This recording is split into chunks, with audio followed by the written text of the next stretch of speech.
Good morning, this is Misha again. I'm going to have a look at a live trade setup here that's occurring on the 12-hour US dollar JPY chart. It is a bit more tricky than usual, this setup, so that's why I decided to explain it in a bit more detail. So we can see here the US dollar JPY has been trending downwards. It's not the prettiest trend, but it is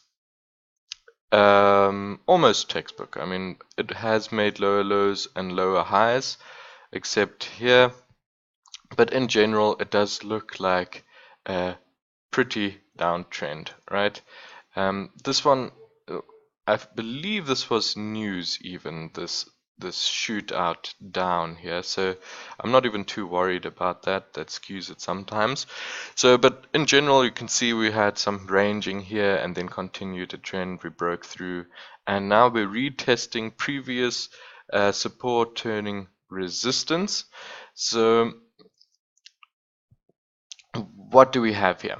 So we're trading in confluence with a couple of things, and that's what I want to show. Firstly, if we draw a trend line here from the highs, it's not even this is one of the prettiest trend lines that I've seen in a while, so they align perfectly. This trend line seems to have worked really well in rejecting price. Then secondly, the more obvious one, I talked about it a bit, the support and resistance area, it goes quite far in the back. We can see here clearly that there was some body bounces here, even a retest with a wick bounce, keeping price up. Do you see these lines just coming into the support and resistance area and being rejected? Yes, we broke through here, but can you see it held price? It just held price there for quite a while, and I believe if we scroll back quite far back, not so great, but we can see here price has even rejected this area a couple of times in the far past. What is this? This is 2016 May. Alright, so the support and resistance area has definitely been here for a while, but this is for me the strongest. And then here, this wick bounce again. And then even here, we stalled here on this area before we continued and broke this area. Now we're retesting, and what does price action say here in terms of the fight of bulls and bears? Bulls tried to push up, got rejected, pushed back down. Now, this okay, well, I'll get to this. I'll get to the actual entry in a bit. And then, so we've got already two parts of confluence, nice confluence, and the last one is fib retracement. So we have here the 5618 zone right in the wick of this indecision candle. This area here is where we often expect buyers or sellers to enter the market, and since we're in a downtrend, we expect on this retrace, this natural retrace area. It doesn't always happen, but it just adds confluence and probability. Alright, so we've got a very nice confluence setup, but the entry itself is just terrible. Okay, so as is with this trade, the way it looks here, we would need to enter, or me according to my plan, a couple of pips below this indecision candle, stop accommodating for a bit of a fake break even. That's 80 pips.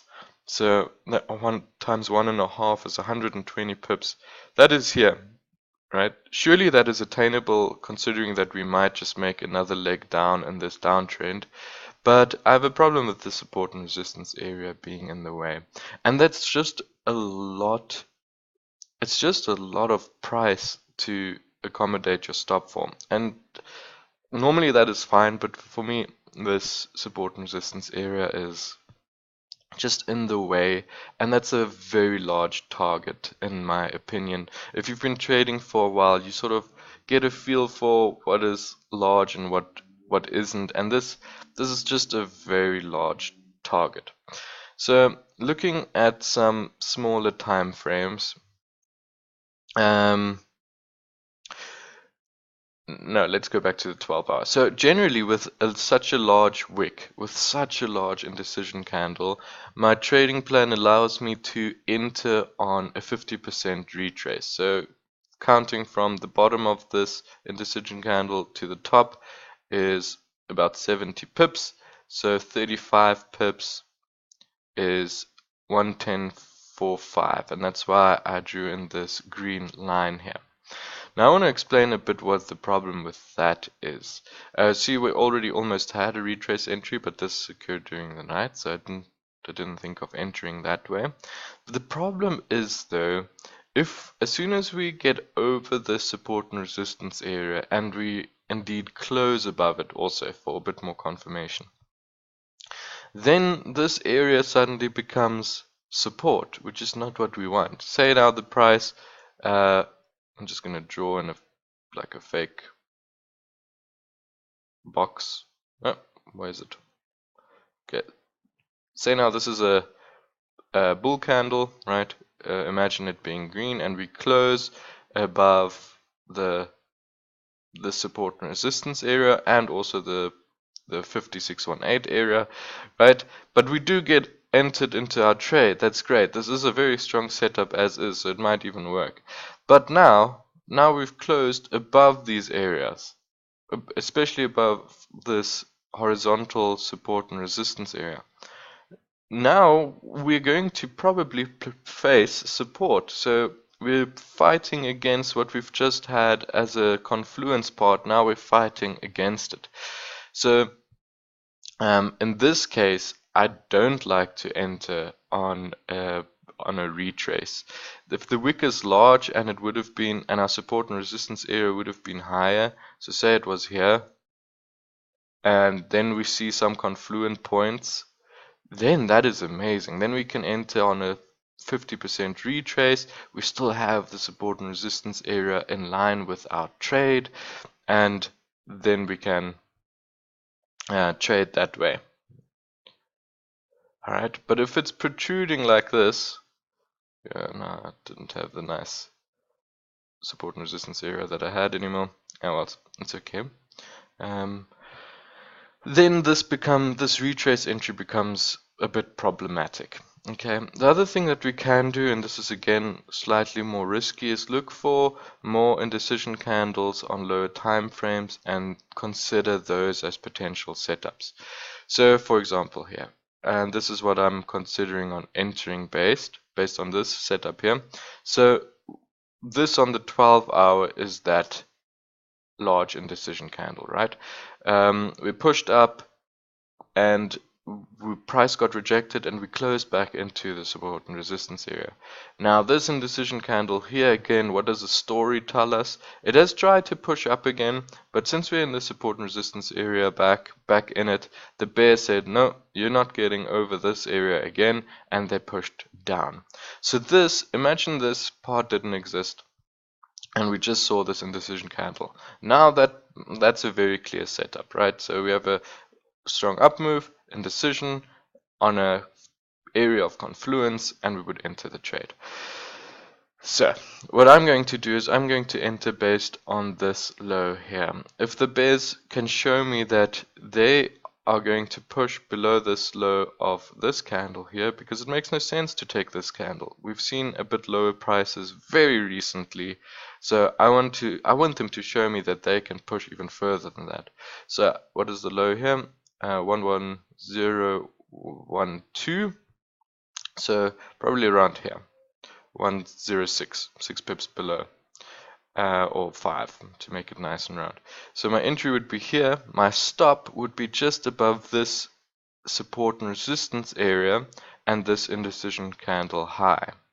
Alright, so maybe even accommodate a bit more because it could spike up a little bit again.